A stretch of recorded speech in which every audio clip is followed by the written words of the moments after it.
Itu disebutkan inda zikri salihin tanzilur rahmah.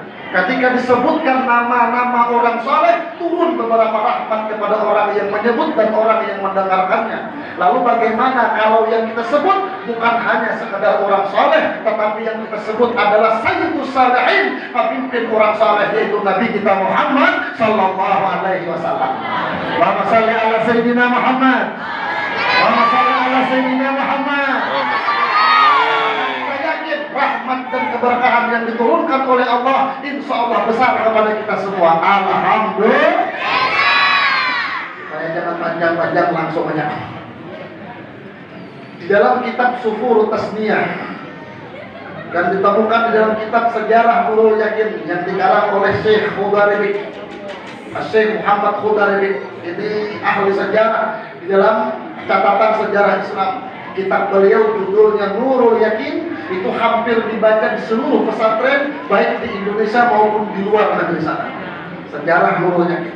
Kenapa sejarah Nurul Yakin itu menjadi pedoman dan pegangan pesantren-pesantren? Karena dalil yang diambil melalui hadis-hadis yang sahih dan sumber-sumber yang terpercaya. Salah satu bab di dalam kitab sejarah Nurul Yakin tersebut ada judulnya Tafsir Taurat, kabar gembira kitab Taurat dengan kedatangan Nabi kita Muhammad sallallahu alaihi wasallam.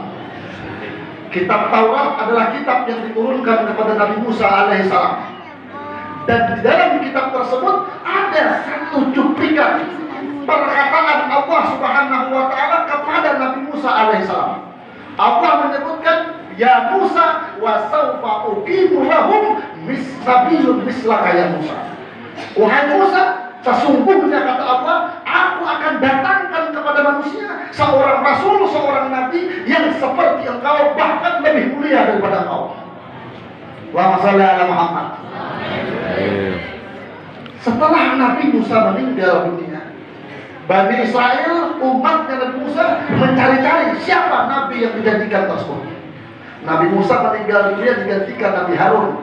Nabi Harun meninggal dunia, yang menjadi khalifah pengganti Nabi Musa adalah seorang nabi, seorang rasul yang disebut dengan Sayyidina Yusha bin Nun. Maka orang-orang Bani Israel menyebutkan bahwa nabi yang dijanjikan seperti Musa adalah Sayyidina Yusha bin Nun, Nabi Yusha bin Nun. Tetapi kalau memang mereka yakin 100% bahwa Sayyidina Yusha bin Nun adalah nabi yang dijanjikan di dalam kitab Taurat, kenapa ketika Nabi Yahya muncul, mereka tetap tanyakan, apakah engkau nabi yang dijanjikan oleh Allah Subhanahu wa taala? Bahkan ketika Nabi Yahya menjawab, lah, aku bukan rasul yang dijanjikan seperti Musa. Ketika Nabi Isa diutus oleh Allah, mereka pun kembali bertanya kepada Isa, wahai Isa, apakah engkau nabi yang dijanjikan oleh Allah Subhanahu wa taala? Maka Nabi Isa pun menjawab, la, kata lain. Sampai putusnya Nabi kita Muhammad sallallahu alaihi wasallam. Allahumma shalli ala Muhammad. Kenapa mereka tidak meyakini Sayyidina Yusha bin Nun adalah nabi yang disebutkan di dalam kitab Taurat? Kenapa mereka tidak meyakini Nabi Yahya adalah nabi yang disebutkan dalam kitab Taurat? Kenapa mereka tidak meyakini Nabi Isa adalah nabi yang disebutkan dalam kitab Taurat? Karena jelas penyebutan dalam kitab Taurat, aku turunkan seorang nabi semisal engkau wahai Musa, bahkan lebih hebat daripada engkau. Sejarah membuktikan nabi-nabi Bani Israel tidak ada yang lebih hebat dibanding Nabi Musa alaihissalam. Nabi Musa itu luar biasa dicoba oleh Allah Subhanahu wa taala. Raja yang berjaya pada waktu itu memusuhi Nabi Musa, ngarannya Firaun. Pemimpin kada ketujuh lawan Nabi Musa, ngarannya Firaun. Jenderal tentara, jenderal polisi kada ketujuh lawan Nabi Musa, ngarannya Haman. Orang sugih kada ketujuh lawan Firaun, lawan Nabi Musa, ngarannya Qarun. Bahkan orang pintar, orang cerdas, cendekiawan, profesor kada ketujuh lawan Nabi Musa, ngarannya Samiri. Saking pintarnya itu orang baulah patung anak sapi kau dipender pada waktu itu, padahal ada baterai, sehingga menyebabkan sebagian Bani Israel meninggalkan Allah Subhanahu wa taala. Subhanallah, bahkan orang yang dititipkan oleh Allah ilmu kepada dia tidak senang dengan Nabi Musa, ngarannya Bal'am bin Ba'urah. Bal'am bin Ba'urah ini kan orang alim, bahkan berpangkat waliullah, katulahan lawan Nabi Musa, mati su'ul khatimah, hiri lawan Nabi Musa. Maka sejarah nabi-nabi Bani Israel tidak ada seorang rasul yang dicoba oleh Allah seperti Nabi Musa alaihissalam. Pemimpin kadang tunjuk, polisi, tentara kadang tunjuk, orang sugih kadang tunjuk, orang pintar kadang tunjuk, bahkan orang alim kadang tunjuk. Ditunggu sampai Nabi Muhammad diutus. Ketika orang-orang Bani Israel melihat Nabi Muhammad SAW, dilihat rupanya, dilihat bentuknya, dilihat tutur katanya, dilihat akhlak pergaulannya, dilihat bagaimana cara berkomunikasinya. Setelah diperhatikan dan dipelajari sejarah hidupnya, maka sesungguhnya inilah Nabi yang dijadikan oleh Allah Subhanahu wa Ta'ala. Coba kita lihat Nabi Muhammad 2 bulan di kandungan abah meninggal dunia. Allahumma shalli ala Muhammad. Sayyiduna Abdullah dan Aminah berkawin. Setelah kawin, Abdullah merasa ingin bertanggung jawab dengan istrinya, berdagang, berangkat ke negeri Syam, mulik negeri Syam sampai ke Madinah, belum sampai di Mekah. Di Madinah terkena penyakit, garing, dirawat di Madinah dan meninggal dunia di Madinah, dikubur di Madinah. Kubur abah Nabi itu ada di Madinah. Dalam keadaan istri beliau hamil 2 bulan. Allahumma shalli ala Muhammad. Lahir Nabi Muhammad dalam keadaan kadarnya orang tua abah. Kalau dia sugih kurang lebih tidak meninggalkan harta apa-apa. Yatim susah. Kebiasaan orang Arab pada waktu itu, terkhusus orang Mekah, mereka meyakini pendidikan di gunung, pendidikan di kampung lebih baik daripada pendidikan di kota. Maka terjadilah adat kebiasaan orang Arab untuk menyusui serta mendidik anak di kampung-kampung di Badui sana. Turunlah perempuan-perempuan Badui ke Mekah untuk mengambil upah, untuk bekerja menyusui anak-anak orang-orang Mekah. Satu-satu pun tidak ada yang memilih Nabi Muhammad. Kenapa? Semuanya atas bayaran. Ibu Nabi Muhammad tidak bisa membayar pada waktu itu.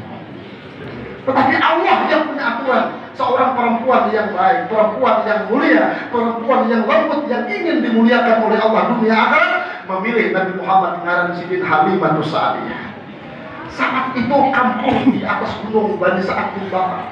Nabi dididik di sana, dirawat di sana sampai umur 4 tahun dikembalikan kepada ibundanya Aminah. Setelah Nabi lama tidak bertemu dengan ibunya, dirawat oleh ibunya, berapa 2 tahun, 6 tahun umur Nabi. Mama Sidin sebelum meninggal dunia membawa Nabi Muhammad beserta Ummu Aiman, budaknya Abdullah, beserta kakeknya Abdul Muthalib ziarah ke Madinah. Apa ke Madinah? Mengenalkan Nabi Muhammad dengan keluarga yang ada di Madinah, sekaligus menziarahi kubur Abbasiyin yang ada di Madinah. Selesai daripada itu, bulik dari Madinah menuju Makkah di kampung yang bernama Abwa, satu kampung di antara Makkah dan Madinah, lebih dekat ke kota Makkah. Sayyidatuna Aminah terkena penyakit, meninggal, berkubur di kampung tersebut. 6 tahun usia, bulik ke Makkah dalam keadaan yatim piatu, dirawat oleh kaki yang tercinta Abdul Muthalib, sayang dengan Nabi, sehingga Nabi merupakan kehilangan kedua orang tua beliau karena dididik dan disayangi oleh kaki yang luar biasa. Tapi sungguh sangat disayangkan, kesayangan kaki beliau hanya berlalu 2 tahun. 8 tahun umur Nabi Muhammad ditinggalkan oleh kaki yang mencintai beliau. Umur 8 tahun lengkap kesengsaraan Nabi kita Muhammad Sallallahu Alaihi Wasallam. Dititipkan kepada salah seorang paman Sidin yang bernama Abu Talib. Abu Talib tokoh masyarakat pada waktu itu, tetapi bukan orang kaya, punya anak banyak. Sehingga Nabi mulai umur 8 tahun, sejarah mencatat beliau bekerja mengambil upah maharagu kambing orang-orang Mekah. Ala karari atas upahan-upahan yang disepakati mulai umur 8 tahun. Allahumma shalli ala Muhammad. Allahumma shalli ala Muhammad. Allahumma shalli ala Muhammad. Kalau kita teruskan cerita ini panjang kisahnya, yang jelas wasaufa uqimu lahum nabiyyun mislaka ya Musa. Pasti aku akan turunkan seorang rasul, seorang nabi kepada mereka manusia yang seperti engkau wahai Musa, bahkan lebih hebat daripada engkau wahai Musa. Ternyata nabi tersebut adalah Nabi Yuna Muhammad sallallahu alaihi wasallam. Allahumma shalli ala Muhammad. Mudah-mudahan kita bisa meneladani Nabi Muhammad. Mudah-mudahan kita bisa mengikuti jejak-jejak langkah Nabi Muhammad. Mudah-mudahan berkat Nabi Muhammad kita semua diberi keselamatan oleh Allah. Mudah-mudahan berkat Nabi Muhammad yang punya urusan di antara kita dilancarkan urusannya oleh Allah. Mudah-mudahan berkat Nabi Muhammad yang punya masalah diberi jalan keluar masalahnya oleh Allah. Mudah-mudahan dengan berkat Nabi Muhammad yang punya penyakit zahir batin dihilangkan oleh Allah. Dengan berkat Nabi Muhammad yang punya hajat, baik hajat dunia maupun hajat akhirat, semua diijabah dan dikabulkan oleh Allah. Kita doakan mudah-mudahan anak-anak kita istana anak yatim, putra putri istana anak yatim, dengan berkat Nabi Muhammad mudah-mudahan jadi putra putri yang saleh dan salehah, jadi putra putri yang sukses dunianya, sukses akhiratnya. Terkhusus kita doakan abah kita, Abah Dr. Haji Muhammad Zirul Adhar, dengan kita bertawasul kepada Nabi Muhammad, mudah-mudahan beliau disehatkan oleh Allah, panjang umur dalam keadaan taat kepada Allah, dan mudah-mudahan dengan berkat Nabi Muhammad hajat-hajat beliau duniawiyah wa ukhrawiyah dikabulkan semua oleh Allah Subhanahu wa taala. Dan kepada kita semua yang hadir, mudah-mudahan dengan berkat Nabi Muhammad semua kita menjadi orang yang diridhai oleh Allah, mendapatkan syafaat beliau Nabi kita Muhammad sallallahu alaihi wasallam. Amin Allahumma amin amin ya rabbal alamin. Minta maaf, minta halal, minta ridha atas apa yang disampaikan. Mudah-mudahan ada manfaat khususnya bagi diri ulun pribadi dan umumnya buat kita semua. Akhirul kalam, ulun wasiati diri ulun bertakwa kepada Allah, dan ulun wasiatkan kita semua bertakwa kepada Allah. Faqad fazal muttaqun, karena janji Allah dalam Al-Quran, yang beruntung hanya orang-orang yang bertakwa kepada Allah. Ihdinas shiratal mustaqim. Billahi taufiq wal hidayah wal ridha wal inayah. Assalamualaikum warahmatullahi wabarakatuh.